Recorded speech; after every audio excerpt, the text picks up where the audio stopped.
umakanda tayo, siguro ganitong gawin natin sa October 16, that is Sunday, ang mga tatay ang tatayo dito, key person.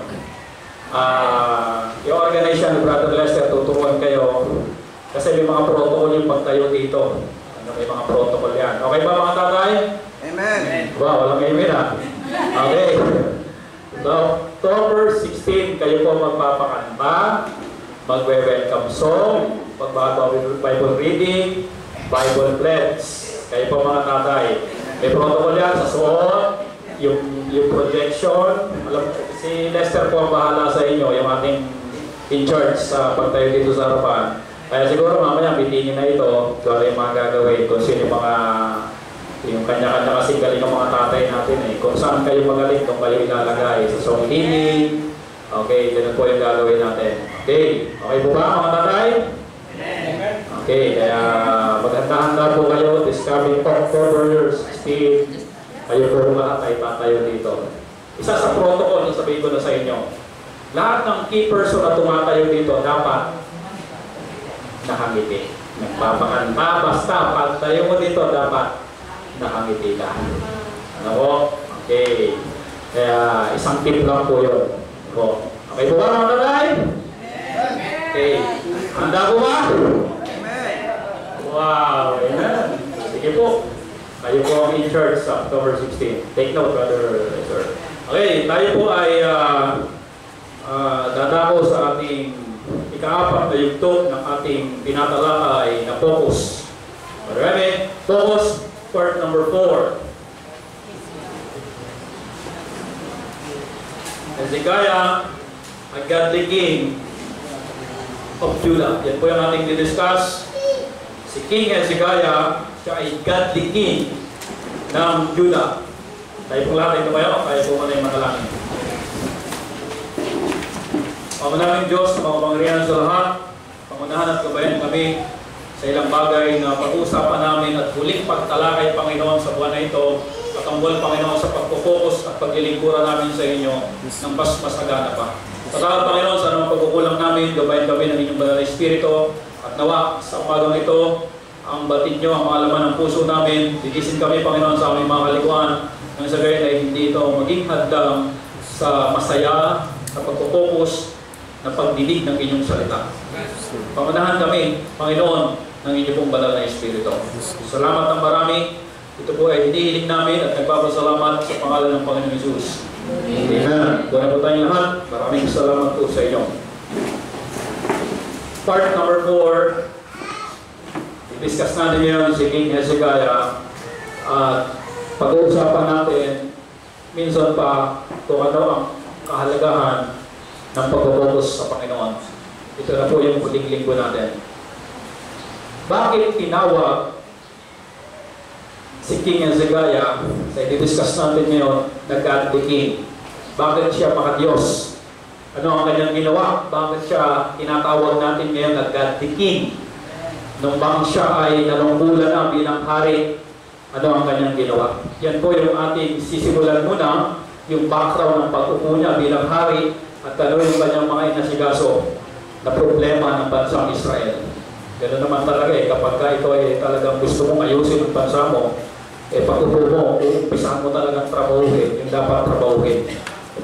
Isa po sa identification ng isang dakilang leader, dalhin mo siya sa isang lugar na magulo, aayos. Ganyan po ang isa sa mga dakilang leader. Ganyan po ang leadership. Okay. Bakit siya tinawag na godly king? Kasi alam po natin, according to 2 Kings chapter 18 verse 1, ito po yung introduction ng ating i-discuss ngayon. Now it came to pass in the 3rd year of Hosea, son of Elah, king of Israel, that Hezekiah, the son of Ahaz, king of Judah, began to reign. Mapapansin nyo, sa verse number 1 ng chapter 18 ng 2 Kings, dalawang hari yung binanggit. Ang bansang Israel kasi, na-divide ito into 2 kingdoms. Israel at saka po Judah. Northern Kingdom at saka Southern Kingdom. Ang hari sa Israel, si Hosea. Ang hari naman sa Juda, si King Hezekiah. At nung siya'y magsimula ng maghari, pag-upo sa pwesto, 3 to 6 months, mayroon siyang gagawin. Amen? Amen? Ano ang kanyang tinrabaho? Yan po yung ating unang i-discuss. Verse number 2, didiscuss dito kung ilang siyang taon naghari at kung ilang taon siya nagsimulang maghari. 25 years old was he when he began to reign. Ilan taon po siya? 25. Batang-bata po, ano? Sa atin, dito sa atin sa Pilipinas, pagka ikaw ay tatakbo presidente, hindi ka pwedeng tumakbo ng presidente kapag ikaw ay 25 years old. Ano po ang ating nasa batas? Kailangan po nasa ang edad po. Hindi po nakakalam. 40 pataas. 40 pataas ka dapat. Kapag 25 ka, hindi ka pwedeng tumakbo ng presidente. Pero sa kanila, hindi issue yun. Ano po? Pagpapasa ng kaharian. 25 years old, he began to reign. And he reigned how many years? 20 and 9 years in. Dito sa Pilipinas, pag ikay presidente, ilang taong ka lang? 6 years at hindi ka na pwedeng kumandidato ulit. O, sa kanila, hindi rin po ito issue. As long na nandun ka sa pwesto, pwede kang mag-hari. How many years? 29 years in Jerusalem. Take note, mga kapatid. Sa magulang na Hezekiah, sino binanggit? And his mother's name also was Abi, the daughter of Zechariah. Binanggit yung nanay, pero hindi binanggit yung natay. Well, marahil siguro ang tatay ni King Hezekiah ay wala na, kaya hindi na binanggit. Kaya ang binanggit na lang yung kanyang nanay. Okay. Verse number 3. And he did, kung bakit siya godly, ito po ang nangyari, and he did that which was right in the sight of the Lord, according to all that David, his father, did. Bakit siya po godly? He did what is right in the sight of the Lord. Ginawa niya. Sino audience niya? Tao po ba? Ang Panginoon. Alam niyo mga kapatid, when we say kalakaran ng pagiging maka-Diyos, hindi ang magiging audience mo, kaya ka susunod sa Panginoon ay ang tao. Take on for that, amen church? Amen. Pwedeng magaling tayo ang performance natin sa harapan ng tao, pero palpak naman ang puso natin.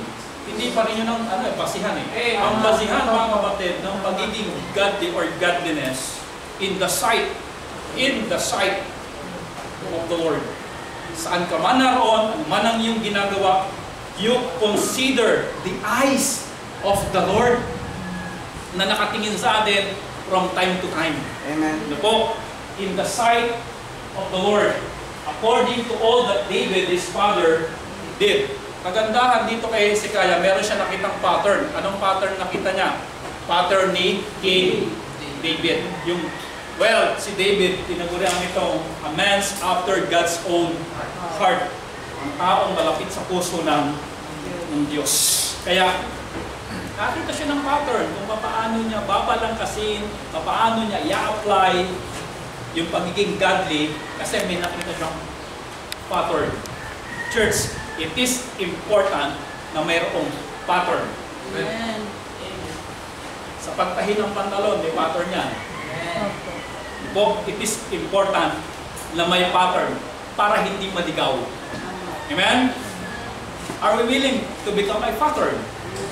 When we talk about time, are we willing to become a pattern? Amen. Oh! Are we willing to become a pattern? Amen? Para kapag may pattern ng ganon, yung hulmang ganon, yung mga anak natin, pag pinatungan ng ganon, dadaanan lang ulit yung pattern. Hindi na sila mahirapan. Ikakano ko ba sulat? Ikakaliwa ko ba? Hindi na sila mahirapan. Nakita ko na may pattern, kanan, kaliwa, tapos. Amen. Mas madali kapag may pattern. Amen. Are we willing to become a pattern? When we talk about time. Amen. Church. Amen, church. Amen, church. Amen. Be willing to become a pattern. Amen. Amen.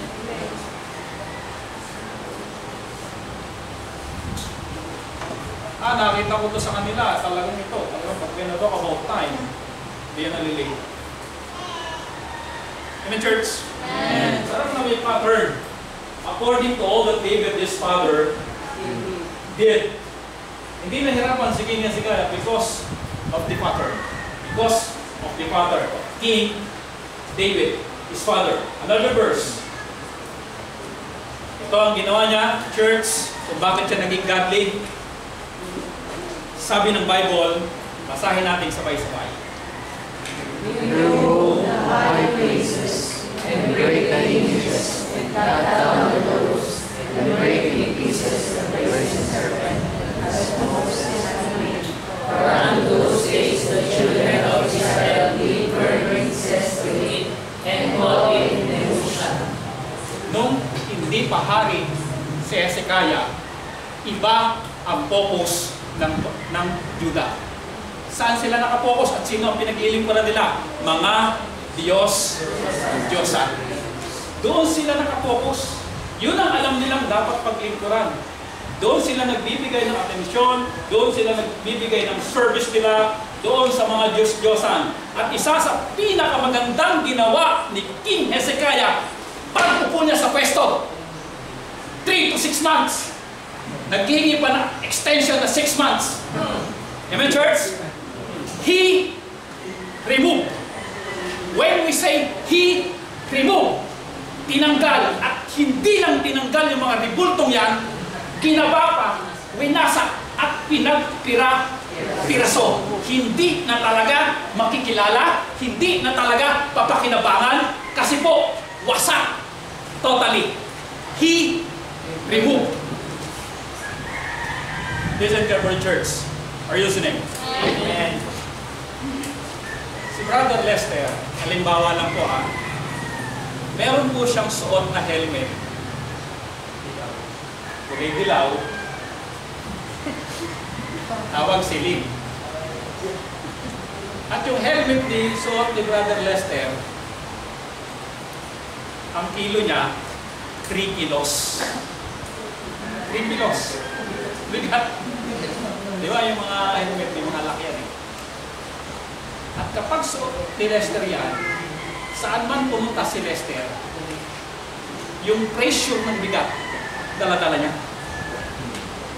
Yung bigat, ramdam niya. Apektado siya sa bigat. Ngayon, Brother Lester, para hindi maging apektado si Lester ng bigat nun, yung pressure nun, yung kaabalahan nun, anong kailangan gawin ni Lester? We need to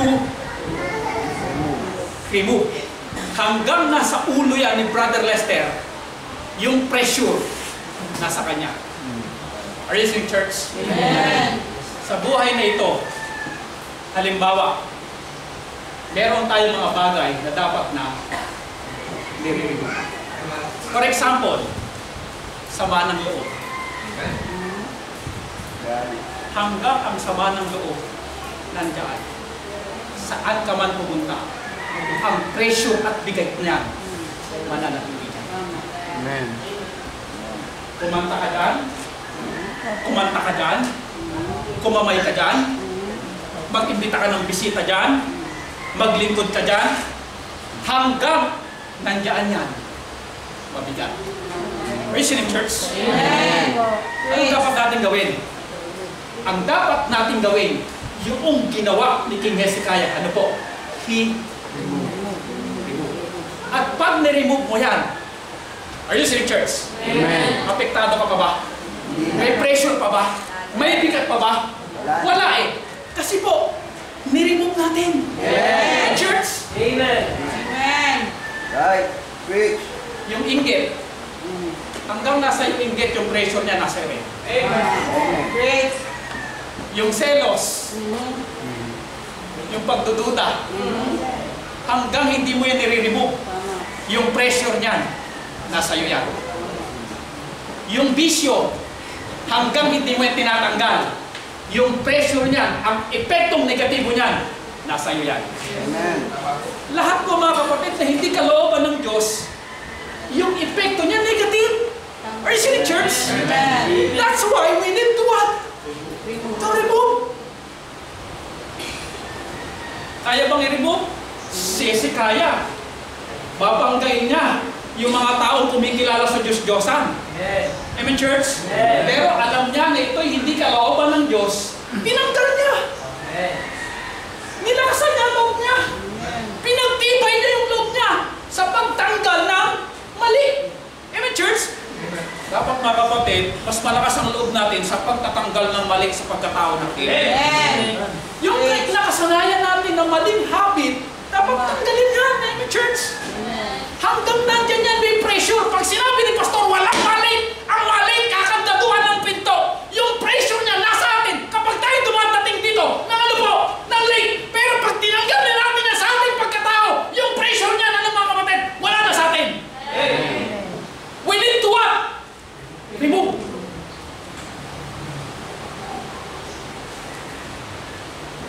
Minsan po naglalaba ako using my washing machine. Ang huli kong nilaban, nakapantalon. Ganon. Nung inilagay ko yung pantalon, ilang ikot lang, may narinig ako kakaibang tunog. Well, hindi normal eh. Sabi ko, galit na yata ito ah. Ang ginawa ko, pinatay ko muna. And then, tinapa ako kasi mabula eh. Tinapa ako ganyan. May nakapa ako 5 piso. Sabi ko, okay ah. Tinapa ako ulit. Baka ako bumubuga na ng pera yung washing machine ko. Tatay ko, 5 piso ulit. 10 pesos na ako. Kinapa ko ulit. Wala na. Yung pala, sa pantalon ni Christian, hindi ko nakapa. Meron palang mga barya doon. Kasi, alam mo church, isa sa binigay na nabasa ko sa instruction ng washing machine, pag naglaba ka, magtanggal ka